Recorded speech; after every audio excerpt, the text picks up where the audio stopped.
Es un gusto para mí estar acá con ustedes. Mi nombre es Alejandra Alcerre, que trabajo en el UNFPA en la oficina regional. Este video es sobre la violencia de género. Y para hablar de la violencia de género, primero yo quisiera hablarles sobre el sistema de dominación que la sostiene y que la cimienta, que es el sistema de dominación patriarcal, que a través de sus patas, como ser el sexismo, el adultocentrismo, el racismo y la heteronormatividad, hace que un grupo pequeño de la población pueda tener el control, el poder y someter a un grupo mayoritario de la población por motivos de género, de edad, de pertenencia a un pueblo indígena, por identidad de género o orientación sexual. Entonces es este el sistema de dominación patriarcal, el que sostiene y el que cimienta las bases de la violencia de género. La violencia de género se manifiesta a través del sexismo, a través del androcentrismo, a través de la misoginia y a través del machismo.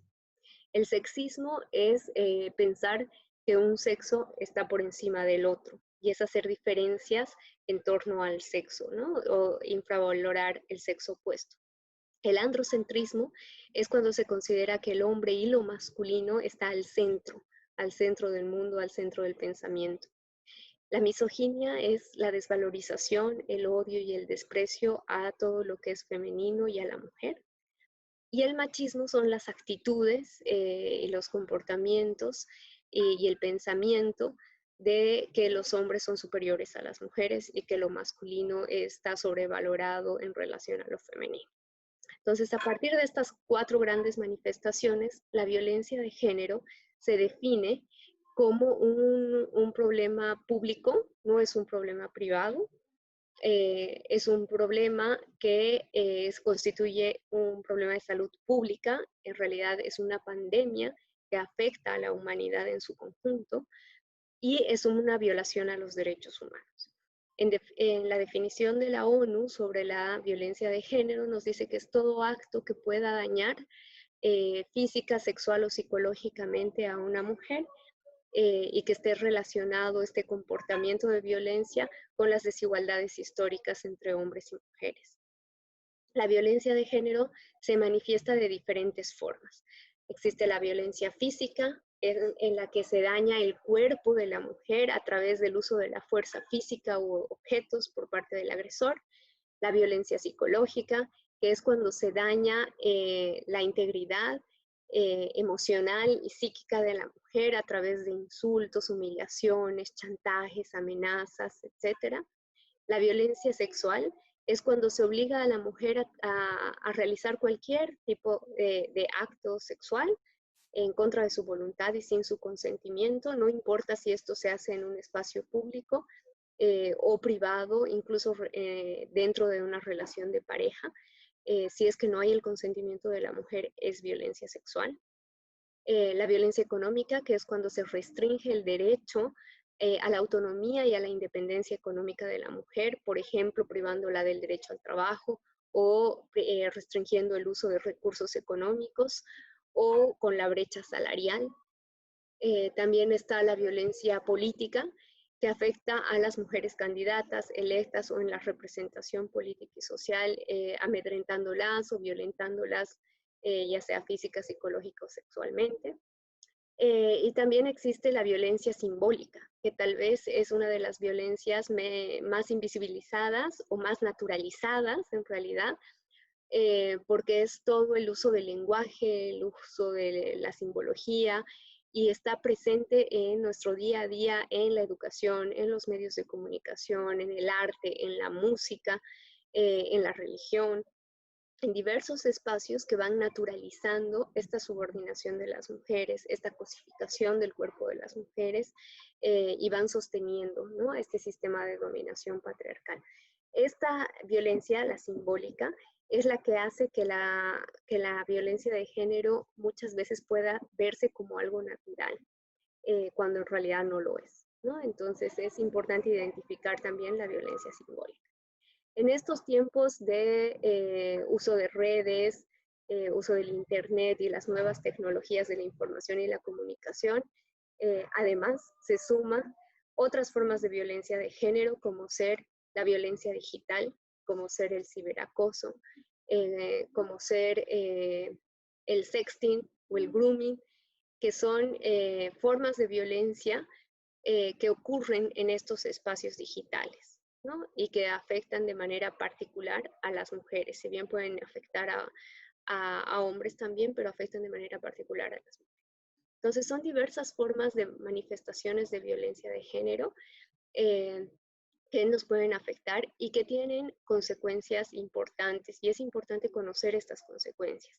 Las consecuencias pueden ser inmediatas, pero también pueden ser a largo plazo y afectan el bienestar, mellan nuestros derechos humanos, nuestra dignidad y además pueden afectar nuestra salud física, nuestra salud sexual y reproductiva, nuestra salud mental y nuestro ejercicio pleno de los derechos.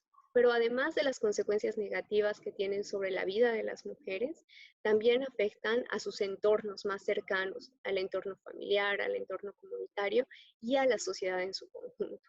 Es imposible pensar que una sociedad llegue a ser segura, pacífica y llegue a un pleno desarrollo si es que existe violencia de género que está dañando la vida de las mujeres.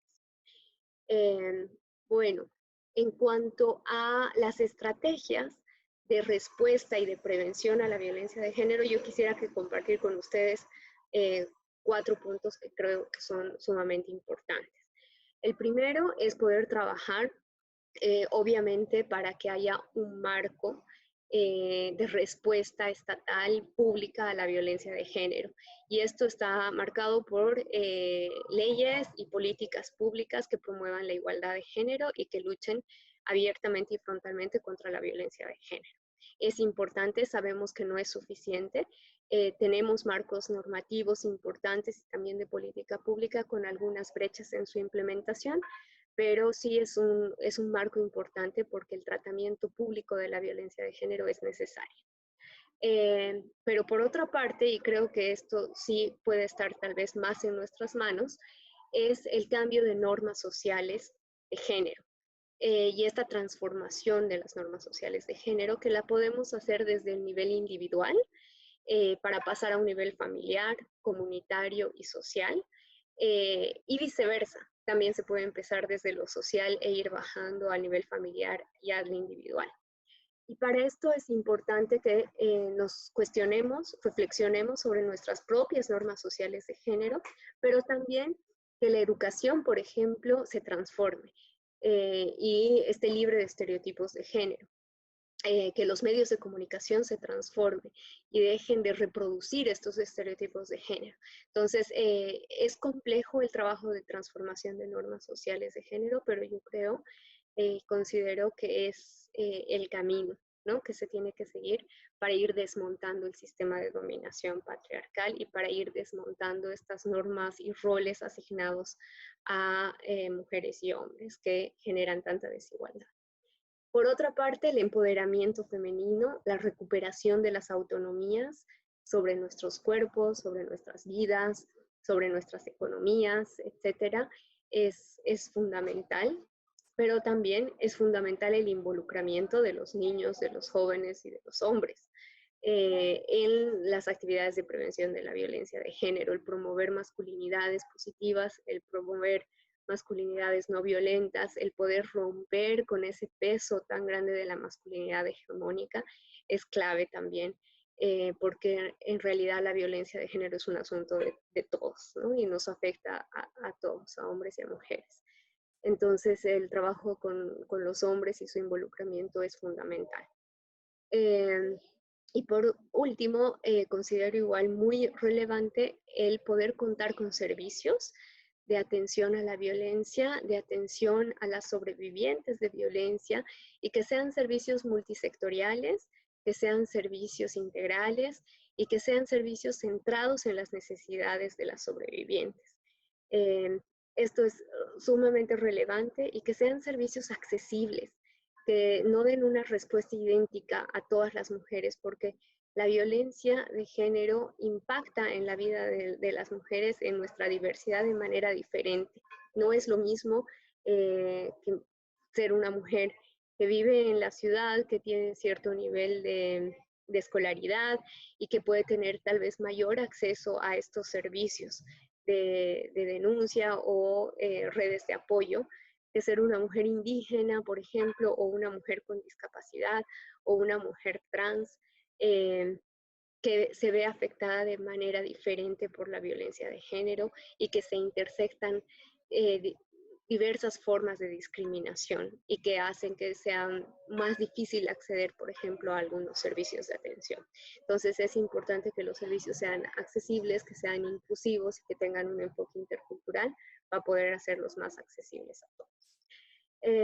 Finalmente, quiero hacerles solamente un llamado a la acción para que podamos asumir el tema de violencia de género como un tema vital en nuestras vidas, una lucha importante y podamos militar para construir sociedades libres de violencia de género, partir desde lo individual, partir desde un cuestionamiento propio a nuestras propias normas sociales de género e ir avanzando en procesos de incidencia, de exigibilidad, en ideas innovadoras para poder prevenir la violencia de género y para transformar este sistema de dominación que se tiene que caer. Muchas gracias.